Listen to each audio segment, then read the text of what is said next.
go somewhere again. But,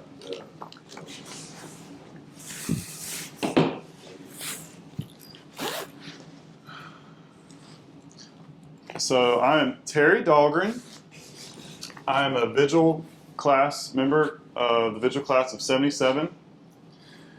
And I'd like to talk to you today about the Chinnabee Silent Trail.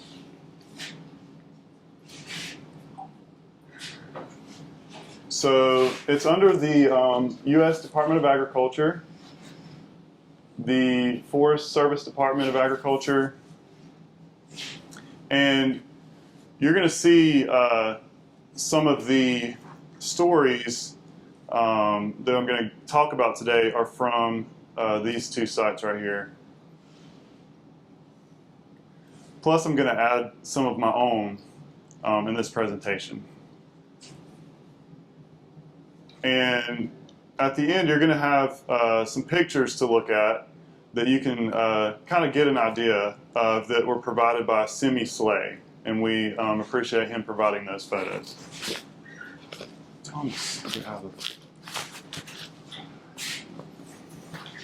So the trail is located in Talladega National Forest. Next slide. Is he reading now? Our trail begins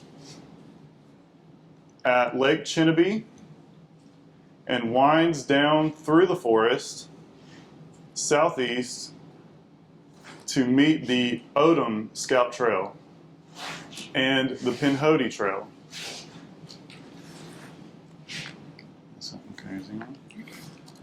This trail was set up in 1972, and in 73 it was actually begun, and it was completed in 76.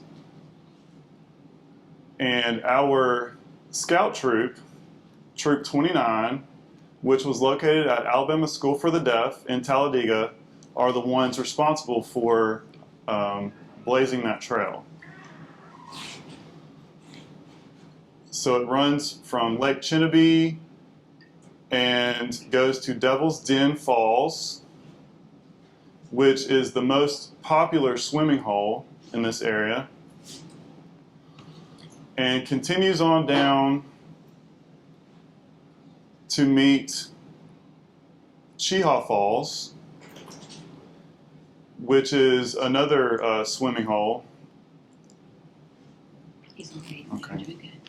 Tell me. I don't think he is. You're doing great. So I'd like you to meet our faithful Scoutmaster, Moran O. Colburn.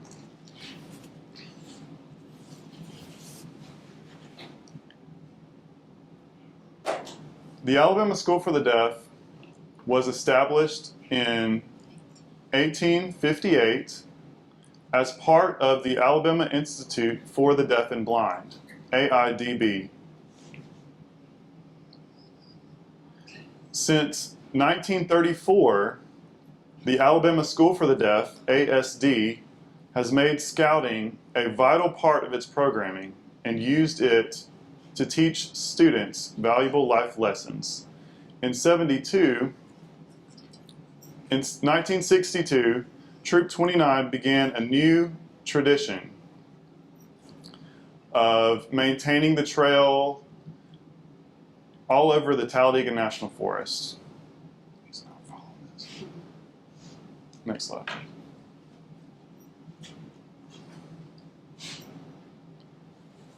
The Odom Scout Trail, here's a photo of Moran in the center. This is Simmie Slay on the left. Some other scouts who are all deaf. And this was back in 1966.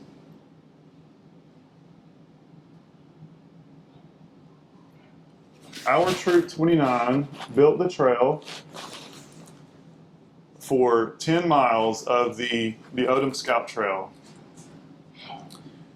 And our scout troop 29 worked on the 3rd mile to the 4th mile, that stretch of the trail.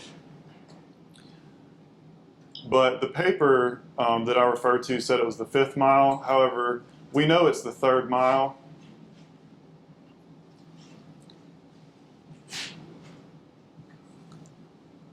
Odom Scout Trail has an overlook where you can view the mountain, and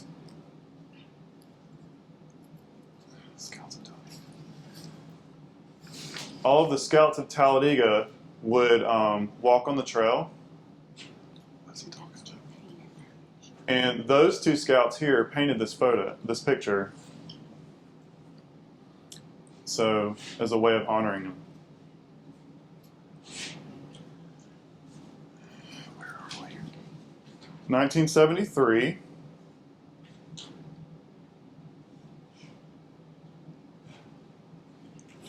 There were about 80 scouts in Troop 29. They were all deaf, and they all came out to work on the trail. Imagine that many scouts working on a trail. So they began the loop at the lake.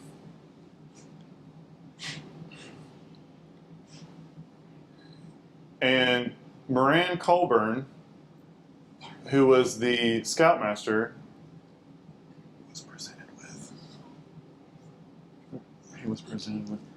he gave the first patch for the trail. And they began work on the trail, and he killed a rattlesnake along the way, as you can see.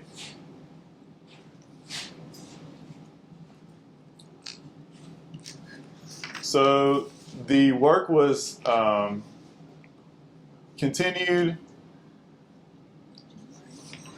Every weekend we would go work on the trail.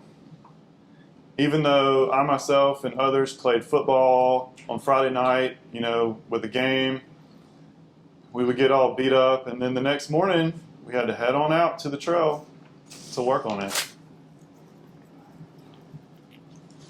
And that was the same with basketball, track. Each weekend for 4 to 5 years, we went out there to work on it.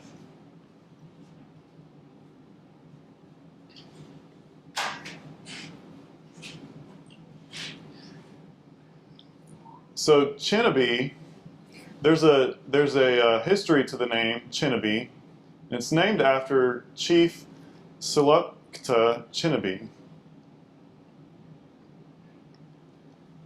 The Talladega National Forest in this area of the state, in that area of the state, the Creek, not the Cherokee or other tribes, it was the Creek who lived there.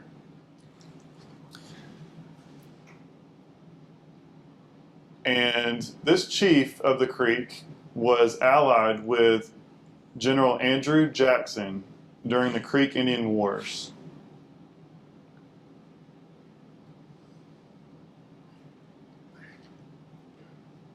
After the trail was completed, we didn't stop working. We helped work on other trails and came back to our trail to maintain it, and kind of did that in rotation throughout the years.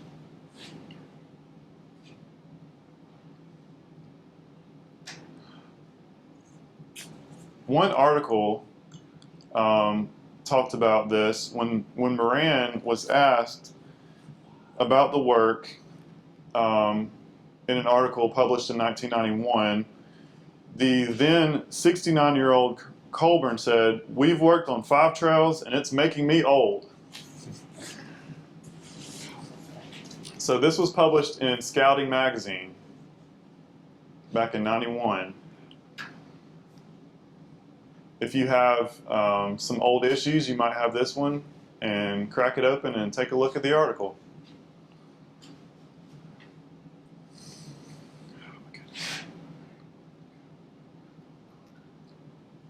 Moran produced 30 Eagle Scouts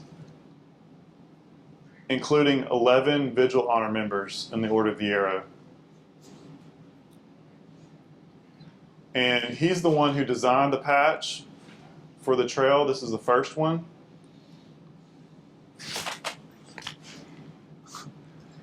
This is the second patch.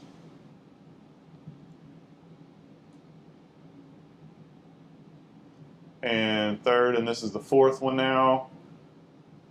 Fifth one. This is the sixth. Keep going. Seventh, eighth, ninth. This is the 10th one. 11th. So this is the current patch that I'm wearing on my uniform. Now, the white border around the patch is only for Eagle Scouts who walked the trail.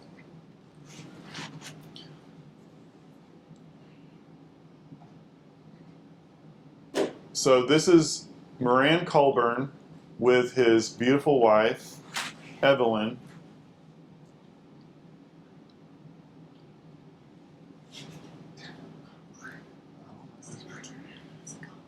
This is a senator, congressman, Bill Nichols,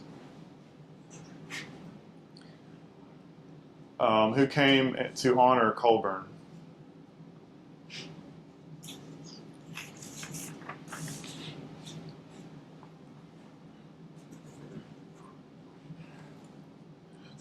The amazing Troop 29 completed the trail, but only a handful of scouts and scouters like myself. This is Simmie Slay,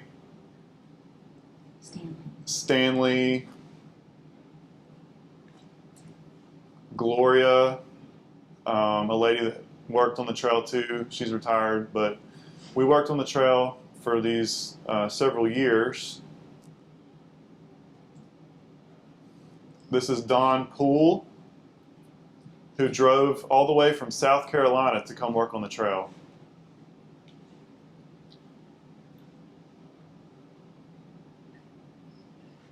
This is where the Pinhoti and the Odom Trail meet at the end. And we still maintain this trail even now. And we expect to return in the spring of next year, everything permitting. The forest ranger has given us permission, so if it's too dry or too hot, or certain conditions have to be met. The hunting season for turkey may still be ongoing, so they have to figure out the exact time that we can go, that they permit us to go. But hopefully you've enjoyed these slides and this presentation. If you have any questions, feel free to ask Simmie Slay or myself, Terry Dahlgren, about the trail. And there are a lot of patches left that are still available to purchase. So, all right. Does anybody have any questions? Is 29 in existence? Not any longer. Somebody saying no, it disbanded in 2012.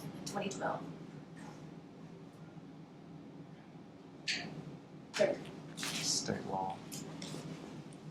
State law changed. Because state law actually changed and said that if you have a campus, a residential campus, you're not allowed to do that work on campus. The staff or whatever, the workers for the state, can represent scouters, but on campus it can't be held.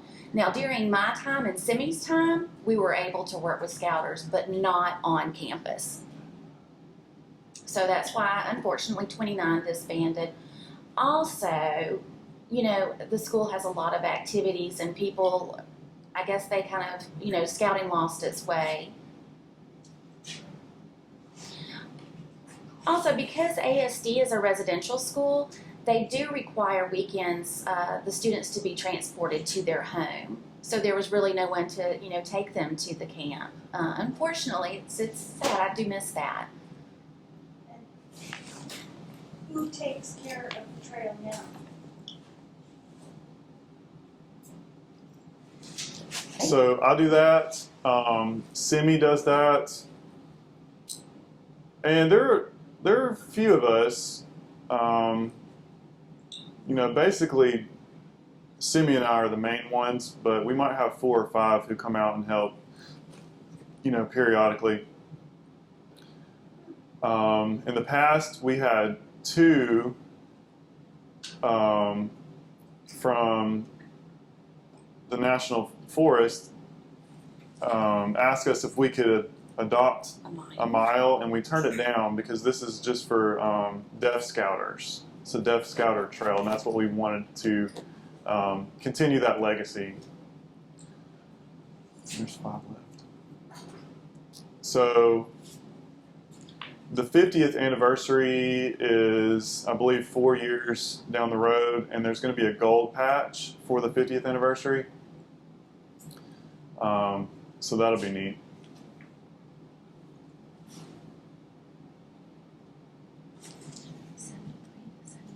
All the boys that walked on the trail did not have